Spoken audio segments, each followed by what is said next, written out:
Hello friends, मैं राहुल वर्मा आज आपके लिए जनसंख्या का वितरण, घनत्व एवं वृद्धि टॉपिक लेकर आया हूँ। इसके अंतर्गत हम पढ़ेंगे। सबसे पहले बात करते हैं जनसंख्या की। निश्चित भौगोलिक क्षेत्र में निवास करने वाले लोगों की कुल संख्या जो अंतः प्रजनन करने में सक्षम होती है, जनसंख्या कहलाती है। जनसंख्या वितरण से तात्पर्य दिए गए भौगोलिक क्षेत्र में जनसमूह के बसाव प्रतिरूप या स्थानिक वितरण से इसका संबंध है। जनसंख्या घनत्व की बात करें, जनसंख्या घनत्व प्रति इकाई वर्ग किलोमीटर क्षेत्र में रहने वाले लोगों की कुल संख्या को जनसंख्या कहते हैं। कहने का तात्पर्य यह है कि यदि 1 वर्ग किलोमीटर क्षेत्र में जितने लोग पाए जा रहे हैं या निवास कर रहे हैं, उनकी संख्या जनसंख्या घनत्व कहलाती है। जनसंख्या घनत्व ज्ञात करने का सूत्र है कुल जनसंख्या बटे कुल क्षेत्रफल। अब बात करते हैं विश्व जनसंख्या के असमान वितरण का प्रतिरूप। सबसे पहले हम बात करें 2013 के अनुसार विश्व की जनसंख्या लगभग 714 करोड़ है, जो पृथ्वी के 13.6 वर्ग किलोमीटर क्षेत्रफल पर निवास करती है या असमान रूप से निवास करती है।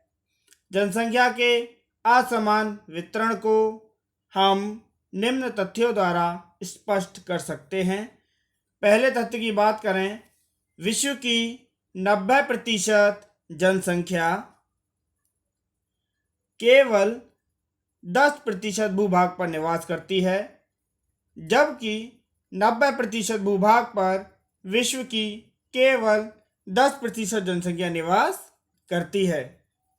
दूसरा पॉइंट देखें तो पृथ्वी की 2/3 जनसंख्या उसके लगभग 14% भूभाग पर निवास करती है।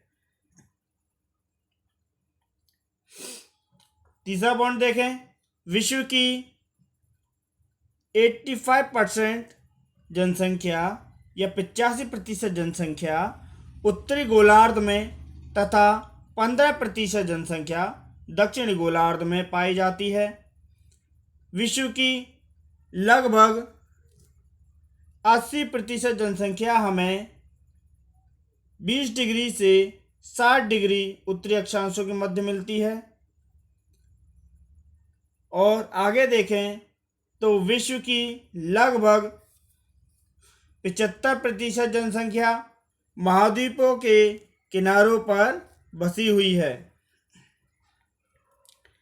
आगे विश्व की लगभग 80% जनसंख्या सागर तल से 500 मीटर की ऊंचाई पर देखने को मिलती है। और सबसे बाद में हम बात करें कि विश्व की 3/4 जनसंख्या एशिया व यूरोप महाद्वीप में देखने को मिलती है। अब बात करते हैं जनसंख्या वितरण को प्रभावित करने वाले कारक।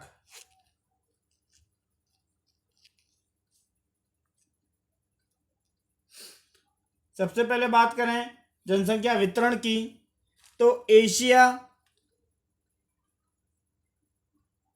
की बात करें, सबसे पहले हम बात करते हैं एशिया की। बात करने से पहले 2013 के अनुसार विश्व की कुल जनसंख्या लगभग 714 करोड़ है और एशिया में विश्व की सर्वाधिक जनसंख्या 60% निवास करती है। अगर इसी संदर्भ में देखें तो अफ्रीका में 15.41%, यूरोप में 10.37%, अमेरिका में 7.80%, दक्षिणी अमेरिका में 5.62% और ओशनिया की बात करें जिसके अंतर्गत ऑस्ट्रेलिया, न्यूजीलैंड, न्यू गिनी व छोटे द्वीप समूह देखने को मिलते हैं। ओशनिया में 0.53% जनसंख्या निवास करती है। आगे देखते हैं, विश्व के 10 सर्वाधिक जनसंख्या वाले देशों में 6 देश ऐसे हैं जो एशिया महाद्वीप में स्थित हैं। चीन विश्व में सर्वाधिक जनसंख्या लगभग 135 करोड़ के साथ प्रथम स्थान पर बना हुआ है और भारत पूरे विश्व में इसी क्रम में दूसरे नंबर पर आता है। आगे सर्वाधिक जनसंख्या वाले राष्ट्रों के बारे में हम बात करें तो सबसे पहले बात करते हैं, सबसे पहला नंबर आता है चीन का, दूसरा आता है भारत का, तीसरा आता है संयुक्त राज्य अमेरिका या यूएसए का, चौथा आता है इंडोनेशिया, पांचवा आता है ब्राजील का। अब अफ्रीका का सर्वाधिक जनसंख्या वाला देश नाइजीरिया है। जनसंख्या के वितरण को यदि हमको मानचित्र पर दर्शाना है तो इसके लिए सबसे उपयुक्त विधि बिंदु विधि या डॉट मेथड होता है। आगे बात करते हैं, विश्व को जनसंख्या के वितरण की दृष्टि से निम्न 4 भागों में विभाजित किया गया है। पहली बात करते हैं सघन जनसंख्या प्रदेश।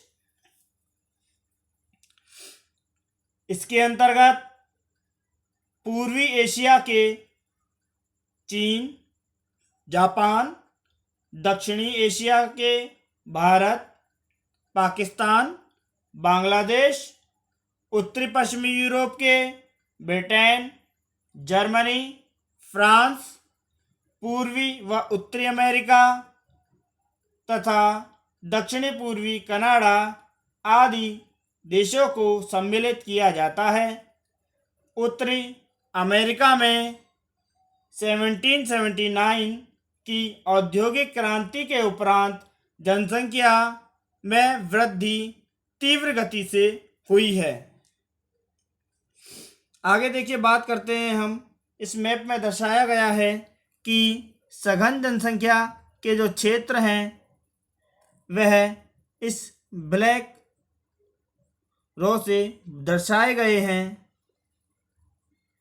जबकि सघन सामान्य जनसंख्या का जो वितरण है उसको सीधी रेखाओं द्वारा दर्शाया गया है। विरल जनसंख्या प्रदेश की जो लाइनें हैं वह हल्की परंतु वर्टिकल में खींची गई हैं, जैसे ये वाला क्षेत्र है, और अति न्यून क्षेत्रों के अंतर्गत बिल्कुल साफ रखा गया है, जैसे अफ्रीका का ये वाला क्षेत्र जो मरुस्थल के अंतर्गत आता है, ये वाला क्षेत्र कुछ ब्राज़ील के अंतर्गत आता है, ये वाला और ये वाला क्षेत्र शीतकटिबंध के अंतर्गत आता है। ऑस्ट्रेलिया का ये मरुस्थल वाला क्षेत्र, ये सभी अति न्यून क्षेत्र के अंतर्गत आते हैं। आगे बात करें सामान्य जनसंख्या के प्रदेश, इसके अंतर्गत ऐसे प्रदेशों में खनिजों पदार्थों की उपलब्धता जनसंख्या निवास के लिए सामान्य दशाएं उपलब्ध कराती है, जैसे चिली तांबे के लिए, कनाडा यूरेनियम के लिए तथा ऑस्ट्रेलिया में कालगुडी व कूलगाड़ी स्वर्ण खाने हैं, जो स्वर्ण खनन के कारण यहाँ सघन जनसंख्या देखने को मिलती है। विरल जनसंख्या के प्रदेश, विश्व के लगभग 70% भूभाग विरल जनसंख्या प्रदेश के अंतर्गत आते हैं, जहां पर विश्व की मात्र 5% जनसंख्या निवास करती है। अति न्यून क्षेत्र के बारे में या अति न्यून जनसंख्या क्षेत्र के बारे में बात करें, विश्व इसके अंतर्गत विषम जलवायु व असमतल धरातल के कारण ऐसे क्षेत्रों में जनसंख्या बहुत कम देखने को मिलती है। ऐसे प्रदेशों के अंतर्गत उष्ण मरुस्थल व शीत मरुस्थल, विषुवत-रेखीय प्रदेश, उष्ण व शीतोष्ण कटिबंध के अंतर्गत अति न्यून जनसंख्या कहें या विषम जलवायु देखने को मिलती है, जहां पर मानव का रहना सरल नहीं है। आगे बात करते हैं जनसंख्या के वितरण को प्रभावित करने वाले कारकों की। सर्वप्रथम पहला कारक आता है भौतिक कारक, दूसरा आता है आर्थिक कारक, तीसरा आता है सांस्कृतिक कारक व चौथा आता है राजनीतिक व सामाजिक कारक। पहले कारक की बात करते हैं भौतिक कारक। भौतिक कारक के अंतर्गत जलवायु, उच्चावच मृदा व जलापूर्ति, इन कारकों का प्रभाव सर्वत्र होने के कारण विश्वव्यापी कारक भी इन्हें कहा जाता है। आगे बात करें आर्थिक कारकों की। आर्थिक कारकों के अंतर्गत शक्ति के साधन, खनिज, वनस्पति, नगरीकरण, औद्योगिकीकरण आदि आते हैं। क्योंकि इन प्रदेशों में व्यक्ति की आर्थिक क्रियाएं या धनोपार्जन इनके माध्यम से होता है। आर्थिक क्रियाएं निश्चित प्रदेशों में ही संपादित होने के कारण इन्हें प्रादेशिक कारक भी कहते हैं। तीसरा आता है सांस्कृतिक कारक। आर्थिक उन्नति की अवस्था एवं तकनीकी तक पहुंच का स्तर, इसके बाद परिवहन एवं व्यापार इसके अंतर्गत सम्मिलित किए जाते हैं। अब बात करते हैं राजनीतिक व सामाजिक कारकों की।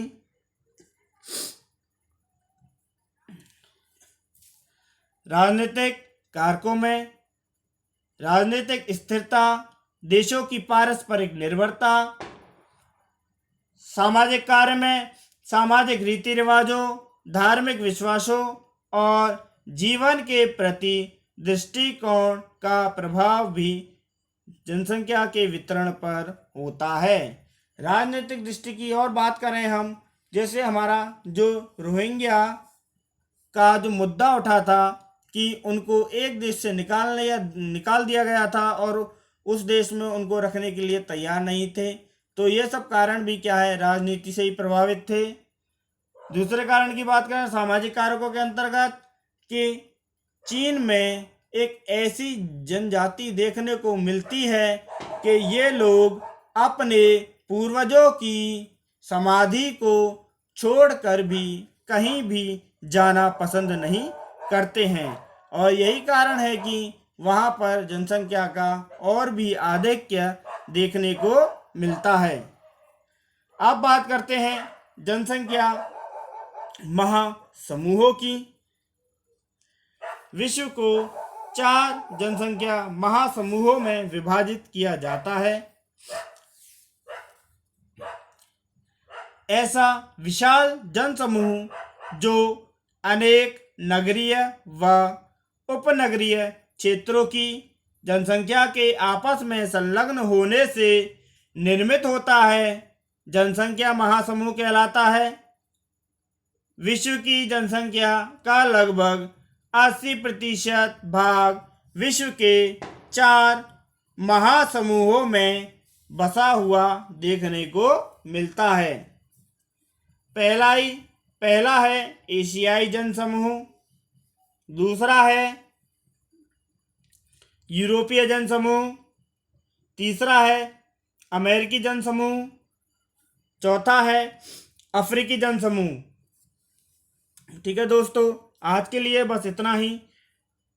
मेरे द्वारा दी गई जानकारी आपको अच्छी लगे तो इसको लाइक और शेयर कीजिए और चैनल को सब्सक्राइब करें ताकि आगे आने वाली वीडियो का लाभ आप उठा सकें। धन्यवाद।